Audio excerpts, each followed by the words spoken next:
Tere, mina olen Merit Hingelepai ajakirjast.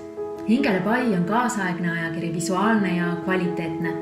Meie tekstid ja fotod on puhas autorilooming, me ei kasuta fotopankasid ega anonüümseid tõlkeartikleid. Hingelepai on see tunne, mis ajakirja sirvides sind valdab. See on rahu ja heaolu tunne, vastandina igapäevasele kiirustamisele ja hektilisusele. Ja see tuleb sellest, et meie ajakiri on müra ja reklaamivaba. See on päris ainulaadne. Ja teistmoodi ajakiri oleme me ka selle poolest, et öeldakse, et paljud ajakirjad tekitavad alaväärsustunnet ja sõltuvuskäitumist. Meie ajakiri toetab enesehinnangut, on inspireeriv ja praktiline.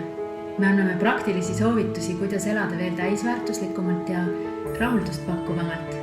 Ja need valdkonnad on tervis, psühholoogia, meelerahu, loovus, kodu, pere ja suhted, aga ka investeerimine, ettevõtlus ja töö efektiivsus, reisimine ja loodus. Meie kirjutamise stiil on südamlik ja isiklik.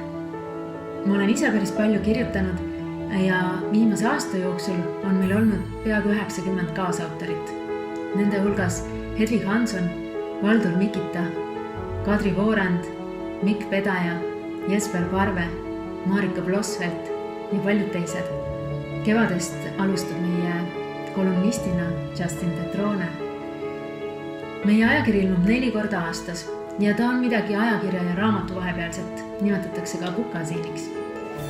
Ja see on selleks, et see sobituks kenasti kiiresse elurütmi.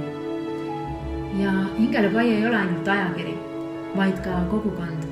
Oma tellijatele korraldame me sündmusi, näiteks kontserte.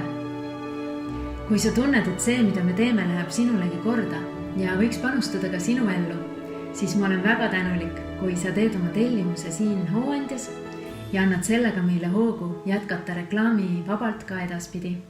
Aitäh sulle!